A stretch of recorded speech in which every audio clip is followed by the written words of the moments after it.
Good evening and welcome to the arena. My name is Teresa Adeyemi, and tonight is our community report. We're looking at the community because tonight is our community, our environment. This is the community segment on the arena.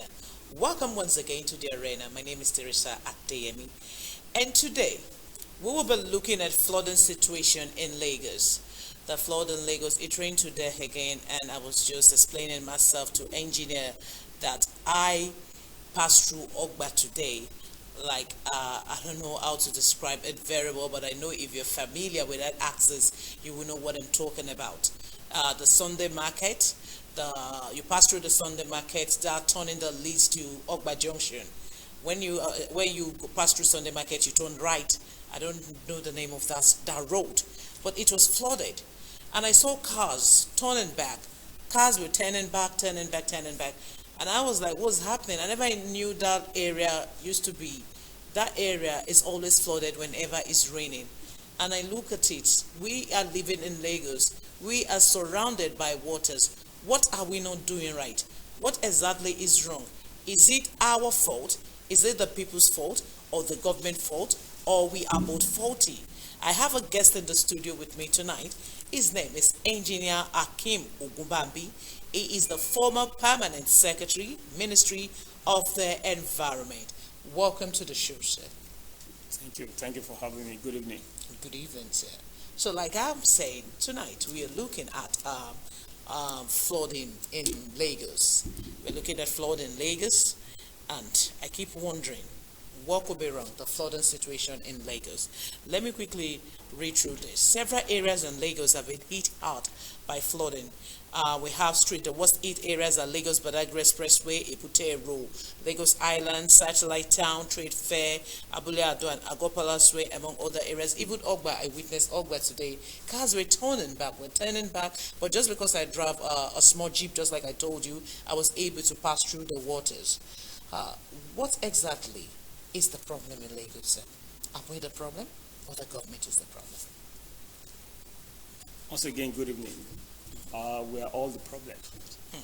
The government, the people, and there's a third factor there, the environment itself, the natural environment. You are looking at Lagos. Lagos is a low-lying state, and as a matter of fact, Lagos should have been a delta, but it's not a delta because it doesn't have two estuaries. Deltas have more than one estuary, but Lagos State has one estuary. What I mean by estuary is that all the rivers in the southwest, majorly in the southwest, we have 8 hydrological areas in Nigeria. So the southwest is one of them. So there are about 8 rivers draining states like Oyo State, Osun State, and part of Ondo State, all the way down to Lagos. So they contribute to part of our problems there. Now, coming to your question, I said the government is part of the problem. The people is also part of the problem, and the environment. Going to the environment, naturally, because it's low-lying, it has heavy rainfall. When we look at the digital elevation of Lagos, I'm talking about the heights, the topography of Lagos, you discover that it doesn't push water as fast as possible enough.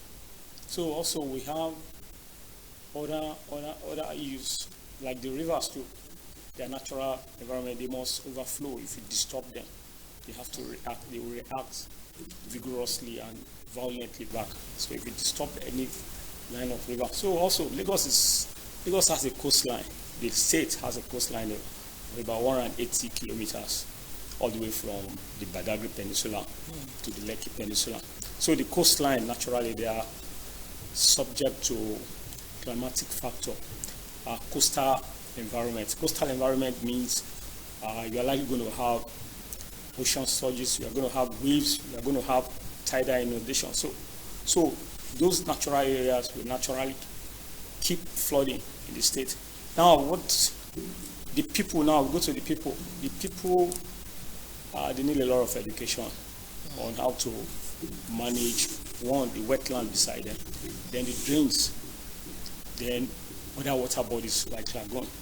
Here, people believe that when it rains, all they have to do is pack all their garbages into the agbara, the flood, to wash it away. So there's that mentality. So government has to do a lot in respect to that.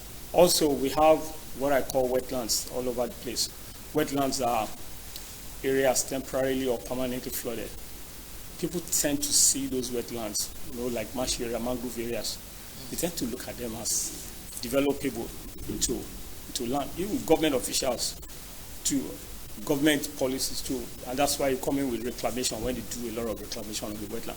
But while you are doing reclamation, you must figure out a way to mitigate against the impact. Everything is always having impact.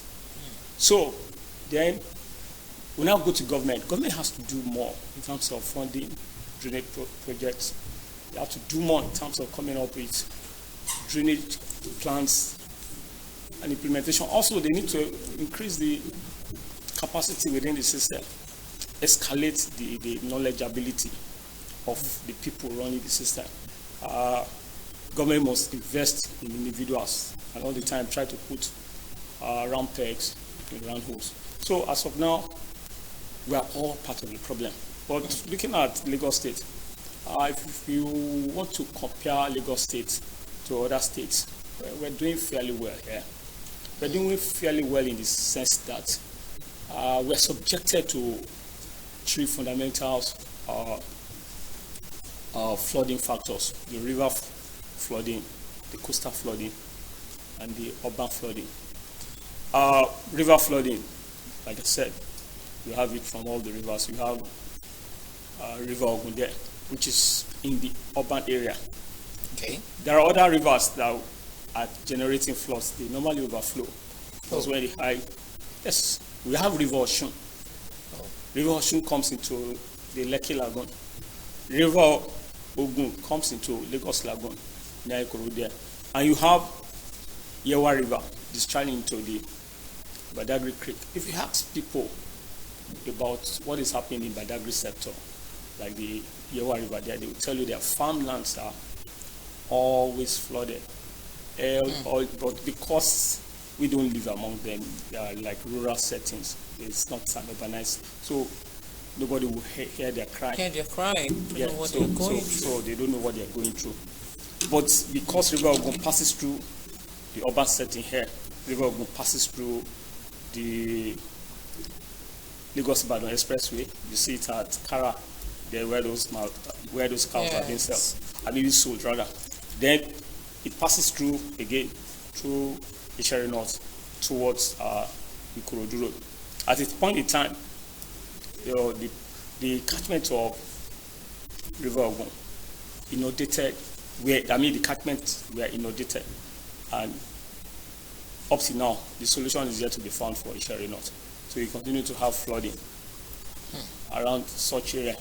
And also you have to look at the combination of a river flowing at high capacity.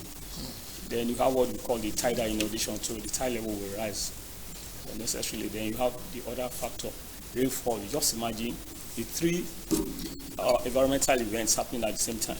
So there's that tendency for flood to occur. Relatively, Lagos has dealt so much on the urban flooding. When I say urban flooding results from lack of adequate planning, lack of drainage maintenance, lack of lack of management of the wetlands, like people building on river alignments, canal alignments, and also on the water bodies. And we have, so government keeps on struggling all the time to actually control encroachment on all these water bodies there, and that's perfectly the role of the Ministry of Physical Planning and Urban Development, to help stall or prevent construction on wetland here and there. Like, I know that Lagos is prone to floods. Yes. And while I was having a conversation with a friend in the car while we're driving in the morning, I said, is it because the drainage systems, is it because they are blocked, like the one I witnessed today and Ogba there close to Sunday Market? Is it because the drainage system is blocked? Because when you look at it, the water has no place to flow. There's no way the water can flow. The water is just lying there. Let me use the word helplessly for the water. Okay, because I want to analyze what is happening at Ogba for you. Okay. You see, when you develop a drainage system, before you develop, you have to do what I refer to as flood risk management. When you're talking about flood risk management, talk about the flood risk, the hazard in the flood risk. When you're talking about the hazard in flood risk, you're talking about what is the magnitude of flood that I'm going to have. That is, what is the kind of rainfall that is going to happen.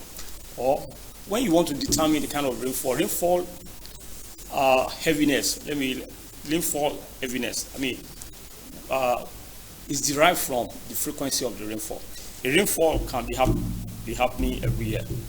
Yes. That one it will be relatively small. But when you have a frequency that a rainfall will come back in 50 years, you know that such rainfall is going to hit everywhere. Oh. So all the time. So there's a frequency like that? Yeah, there's a frequency like that. Okay. And this takes me to another aspect of our life. We are not taking data. You see, from the data, they will do statistical analysis and see which site, at what particular time is returning. They can always determine whether it's coming in 5 years, in 10 years, in 20 years. But you cannot design a drainage system to cater for maybe 50 years. You need so many things.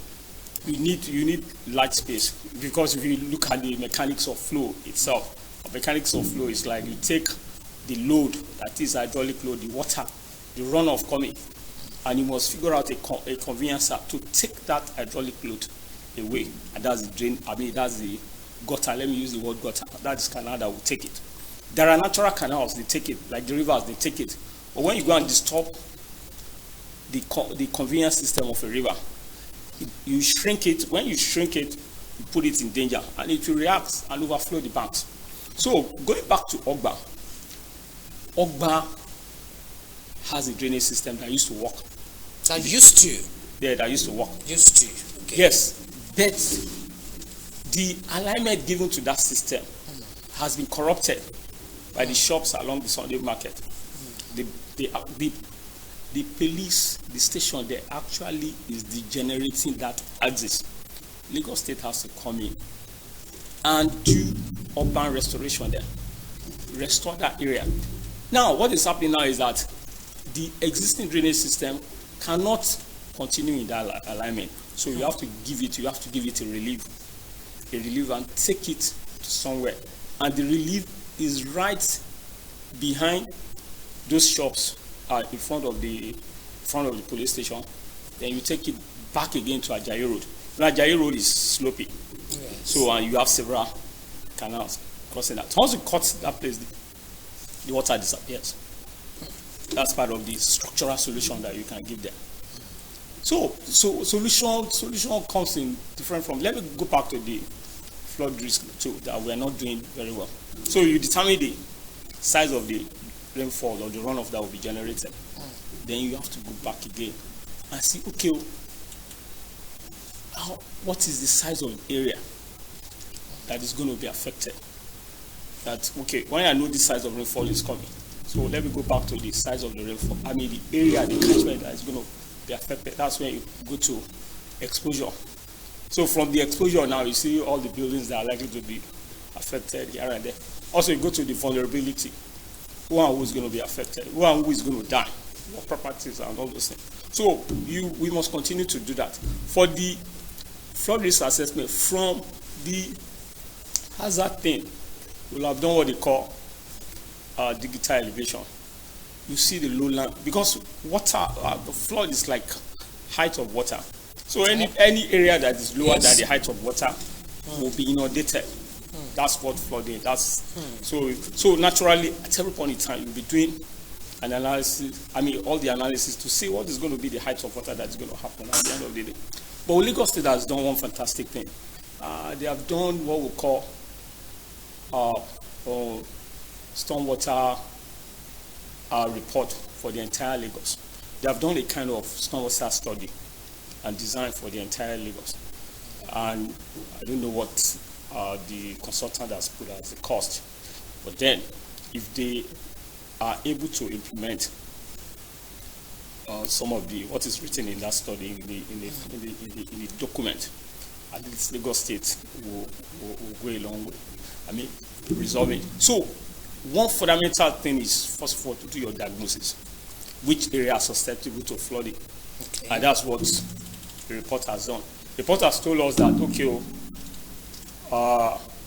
we need about 1,113 kilometers of drain in Lagos, because they have what they call 69 systems. So in the 69 system is like you have one arterial drain with tributaries and there are distributaries to take the water out. So they actually moved a step further. So if the governor does not have to worry himself, all he has to do is pick up the master plan, look at the master plan and say, okay, this area I want to focus on. How far have we done? What have we done? So at every year, we should be able to compute the percentage of, okay, how far they have gone with the master plan. Now, we will not stop at the master plan, because once urbanization increases, the master plan too becomes useless.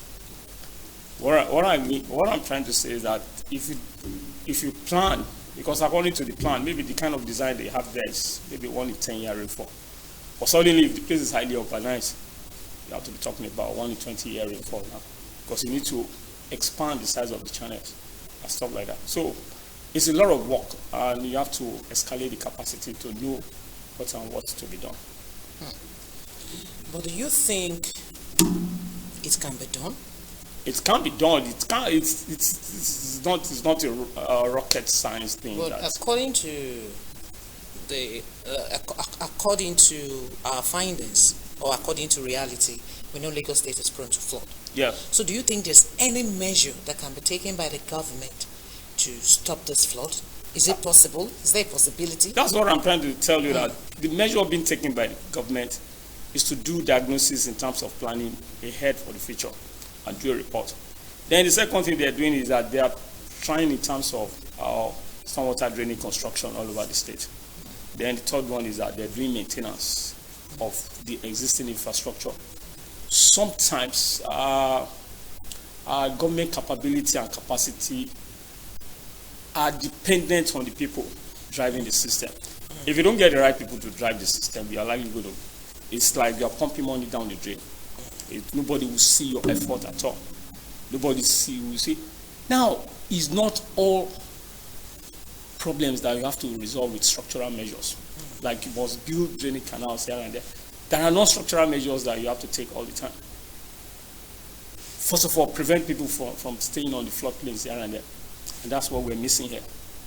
We're missing it because we keep on allowing people to close wetlands, to close drainage channel. When I say close, fill it up. Government too is guilty of that. Are you getting my point? And the impact of such development is what we're going to see in terms of our flooding. It's just like the Lekki Peninsula itself. That's another challenge. You've heard about sea level rise, climate change, and stuff like that. So they're likely going to experience. They're experiencing it. Another phenomenon that is happening in the Lekki Peninsula is that the elevation, the topography is going down because everybody is taking water from the ground, from borehole. So the challenges are there big time. Where, like I said, we are not taking enough data because we should be measuring the topography, the ground elevation of the land there, because it's sinking gradually. It's going to be like Jakarta in Indonesia, where they have to relocate their capital because too many people had boreholes and the geological layer. So you mean borehole could be part of the reason why some areas are flooded? Yeah. Borehole, digging borehole? Borehole. It's everybody. I'm hearing that for the first time. Yes. What are we talking about borehole? Borehole is that you want to do water extraction from the ground. And definitely that water is occupying the space, isn't it? So by the time everybody keeps on taking that water out, something must fill this space again. The sand there, the soil there, they have to consolidate and come down again. They begin to shrink. But the measurement, if they're going to shrink, by the time you run about 50 years, you can actually measure that this thing has gone down by about maybe 500 mm. I'm saying about half of a meter. So these are things that we are not doing. We are not taking data. I said it earlier. We are not taking data of high water level that we're having in our tidal basin, in our Lagos Lagoon, our Lekki Lagoon. Nobody's taking data to see, okay, well, how was the result of the high water level? What was the contribution of climate change? So to resolve all this, government has to focus on vulnerable areas. Like in the first instance, if you want to maintain, sustain, or restore our wetland, we need what we call wetland management agency. Basically, they will be looking all over the state to see that the water bodies are not tampered with. If you want to tamper with the water bodies, you have to get a permission. They will have to sign a no objection for you. Also, we need agency to be managing our coastal zone. Because everybody is running to Lekki now. Lekki is like a dysfunctional city. Anytime it rains, I'll go to Ajah now, they will tell you that they spent hours before they go through the... Before they will come out. Yes. And this is the madness that is going on there. So it's like, maybe they should have a Marshall plan for the Lekki as it's now. To say, okay, we need to call everybody. Because people see Lekki as Victoria Island, whereas it is not. Even the Victoria Island that we're looking at is like a glorified urban slum. A glorified urban slum. Yes, because in slum, they don't have potable water. That's the reality. They have problem with their solid waste management. They have problem with their wastewater management. So those are the indicators of slum. You find people hanging around, going around. So what are we talking about? And Lekki is replicating a magnified form of glorified slum already. That's it. Essentially what we're doing. So the government has a lot of work to do. So in terms of flooding, they're thinking ahead. But they need to now concentrate on fixing all the things, all the issues. Like going back to their plan, going back again to the drawing board. In some areas, they will have designed so sizes of drainage challenge. I'm talking about the structural solution now. But by the time you come back, the place has been developed. I'll give you one typical example that government is not even focusing on. In 1985, I used to look at Eco Bridge. The National House Theatre on the right there. Yeah. And underneath Eco Bridge, there was a settlement called Otumara Village. It was a tiny settlement. And there's this thing called Ebutemeta Creek. Ebutemeta Creek surrounds a community called Otor. Otor used to be an island in those days. Otor. So you have the water circulating around Otor. And there was nothing like odor, smell. But go now on Eco Bridge. If you go now on Eco Bridge, by the time you get to the National Theatre, you begin to have this odor coming from the water. Why are we having this? The water is not being oxygenated properly. So naturally, we have an aerobic reaction happening there. And you begin to have odor. What is causing all this? The Otumara village has expanded so much that Otor Island does not exist again. It's trying to merge with Otor Island. So government has to wake up and say, okay, well, we need to fix some of this. So these are the things that we are not looking at, and these are the things that are likely going to cause issues, more problems for us.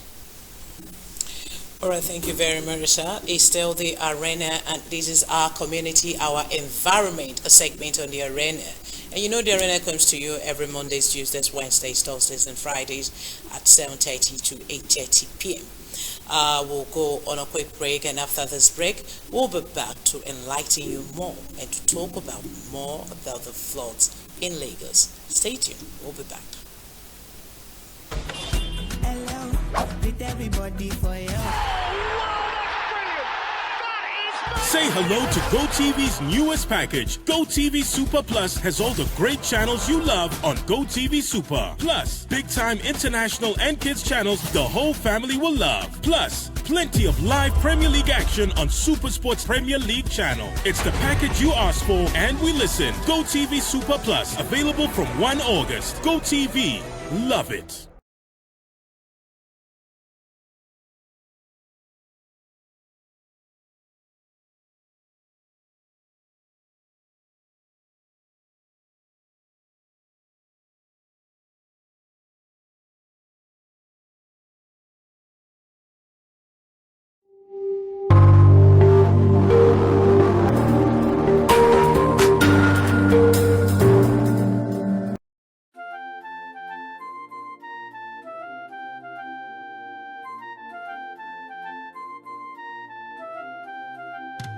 Jehovah, we call your name.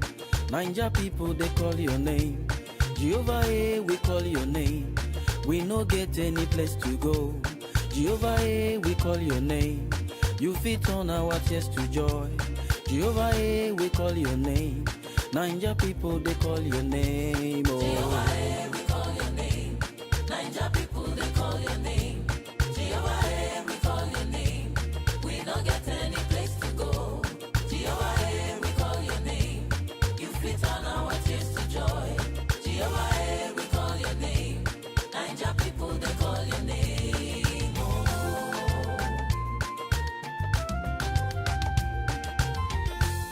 Me, I don't come to talk, oh. You must do my own, oh. Na Ninja matter, bring me come. My fatherland take for kata kata. Suffer too much. Jehovah change the status quo.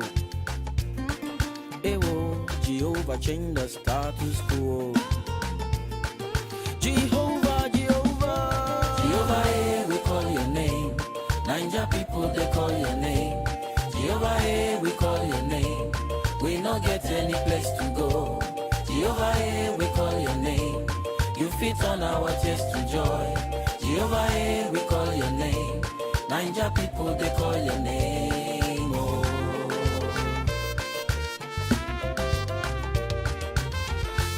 See the bandits, they come, oh. I been a Boko Haram, oh, ewo.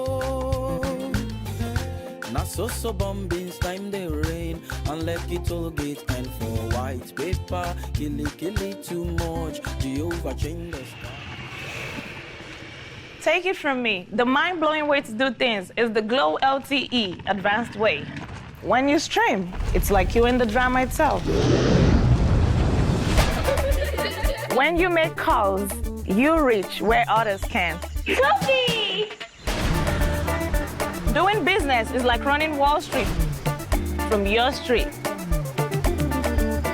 And when you play, I did beat the guy. We'll see about that. It's like traveling the world without moving an inch. Is that Toby in your room? You can download in the blink of an eye in 4K.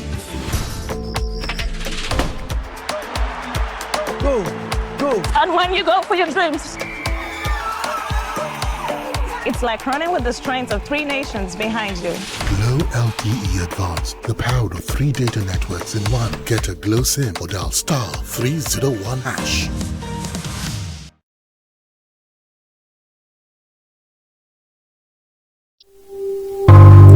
Alright, welcome back. I still the arena, and it's all about your environment, my environment, your community, my community, and we're looking at floods in Lagos State. When we look at the effect of this flood on some people, engineer, like when I keep talking about Ogba because that's my recent experience. Market people couldn't share their markets. They couldn't share their market. They were all running because everywhere they put their stuff on, it's been flooded. But I now look at it as, what should the people do, at least to help the government? Because I keep saying it, no matter what the government do, or no matter what the government do, even if the people do not support the government, I think all their effort might end up being in vain. The people themselves, what should they do to avoid this? Even if it can't be avoided wholly, like 100%, but at least if the people can avoid, what advice will you give to the people so that they should know what to do, how to avoid this flood, whatever?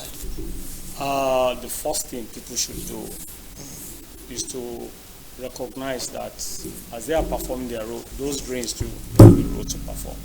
They must recognize that drains too, they have rules to perform in the community. And recognizing that they have to make sure that they educate each other that their solid waste should not be dumped inside all these drains. They must recognize the fact that their wastewater, when I say wastewater, I'm talking about fecal matters. It's just some houses, they just pipe their septic tank straight away into the drains. And when you do such things like that, those drains become dysfunctional. And another thing is that in their Thursday, environmental sanitation. They should take time to educate each other, enlighten each other about the powers of all the drains that rather than be dumping things there. Also, they must educate themselves rather that, look, any green area, when I say green, that looks like water, it's like a receptacle for big water, that they should always tell themselves that it's a no-go area for building. If you want to build anything, ask for permission from Ministry of Physical Planning or Ministry of Environment. That, is this place buildable? Shall we go there? Because everybody wants to settle in Lagos, and they see every available space as somewhere they have to live in. So the awareness must be escalated. It's just like when you want to start thinking about solving drainage problem. The first thing is you say, look, must you people stay on floodplains? You have to move the people away, move them away. So they must always recognize that they must not stay in floodplain. Some people will tell you that it's like on the river Ogun's floodplains there.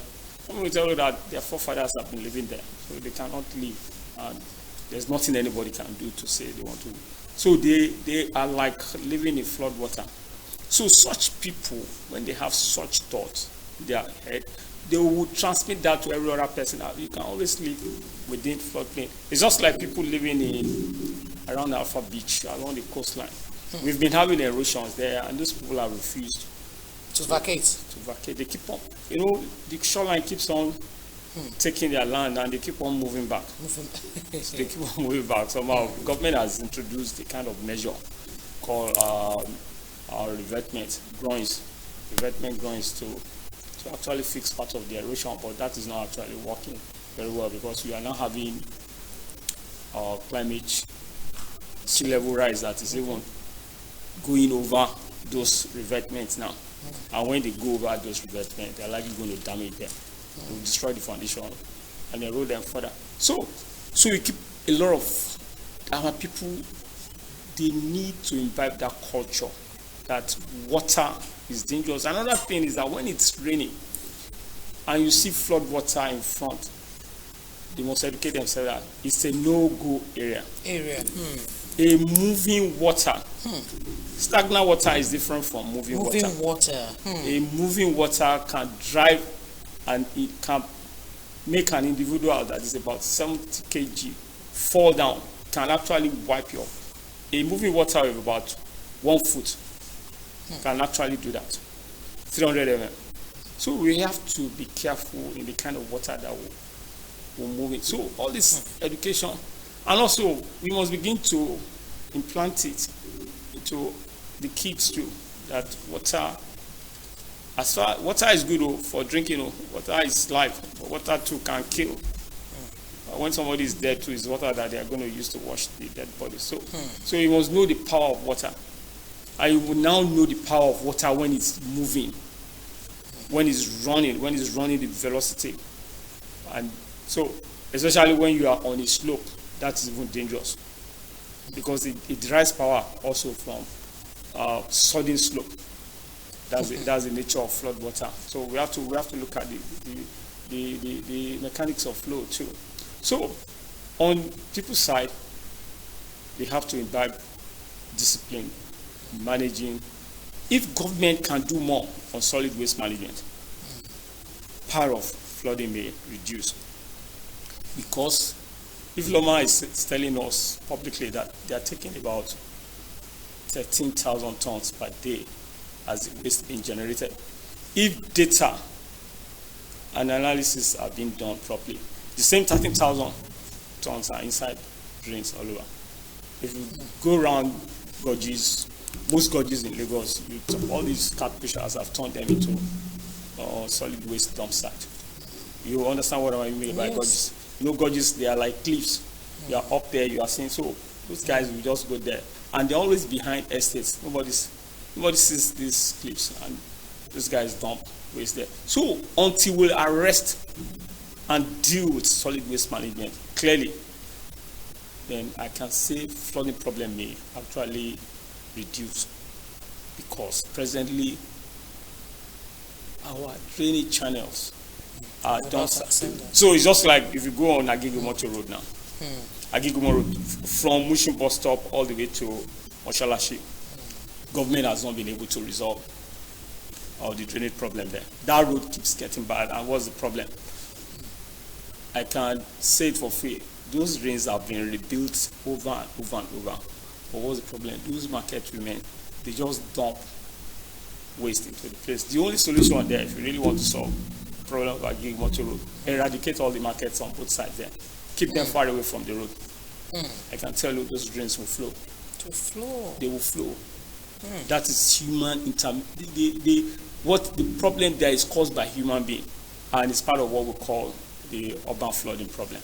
We are the cause of the problem of that flooding around there. You know the Ogede market? Yeah, if you know that Agigumoto Road at the very right, there is a plantain market. By the right? If you're coming from Mushin, by the right. By the right, yeah. Yes, I'm trying to. There used to be Jebako cinema there. In the past, I used to, when we were kids, we used to run after all this. So, by the right there, you see the plantain market there. All the wasted, all the rotten plantain, dump everything inside the drains. So, perpetually between before Moshalashi and Mushin, it's Olosha, Moshalashi, that road is perpetually in bad shape, degenerated. People avoid taking it all the time. So, that's another aspect where our people have to educate themselves that these drains are not receptacle for solid waste. So there are so many issues with that. We can keep on talking about floods. We can keep on talking about solutions here and there. The effect, so what the government can do, what the government can do, what we the citizens can do as well. Sure. People living in the community. Then you have to manage the natural environment itself. The sea level rise, the frequency of rainfall, the size of the rainfall itself. I'll give you an example. On July 10, 2011, Lagos was like shut down. The rainfall was so big that most of the areas in Lekki Peninsula were flooded. So we now requested for data that we needed the size, the quantum of the rainfall. You know what we had from Nimet? They said the guy that was, the hydrological station or whatever, the guy that was supposed to take measurement on that day could not make it to work because of the flooding on the road. So we missed out the data for that day. It's so annoying because we purposely went to say what was the amount of rainfall that fell on that day. So we need data. From data now, we can always plan ahead. Like I said, we plan when we see data, we know which area are going to be affected. Then we know what properties or what human beings are going to be affected. But when we don't get data, when we don't sit down to manage all these things, we are going to continuously be in trouble. As much as you are solving one problem, another problem will come up because you are not looking at, okay, how am I going to solve? How am I going to look at everything holistically here and there? All right, thank you, Engineer Hakeem Ogunbambi. Engineer Hakeem Ogunbambi, in case you don't know, he used to be the permanent secretary of Ministry of the Environment. On the arena tonight, our environment, our community, our environment. This is how we end the show tonight. My name is Teresa Adeyemi. Thanks for joining us. But before I leave, I'd like you to know that please, in those days where we were growing up, we used to do environmental sanitation. Every last Saturday of the month, we clear our drainage systems. If anything that could cause flood or could cause the gutter not flowing, we clear it, we do everything. Please, we can still imbibe that spirit in us and do your part and let the government do their own part so that we can have a better Lagos. Lagos is surrounded with water and we are prone to flood already. So I think what we should just do is just that let's just do the needful so that we don't get affected. And I want to quickly say this again, please, to all schools, especially schools with primary schools, please, if it's raining heavily and it's closing time, allow the children to stay and call their parents that they will be coming home late? Or what do you think, sir? Because just like you said, we have moving water and we have still water. And moving water is more dangerous. That's it. On that note, I end the show tonight. What do you have to say before we go so we can go? Well, I just congratulate Lagosians that at least they are managing the flooding. There's a lot of adaptation, there's a lot of mitigation. So but we need to do more. The citizens have to do more to help government. Yeah. All right, your environment, our environment is how I call it up with tonight. Do have a great night, and Mr. Eddie joins us for Sport Update. Bye-bye.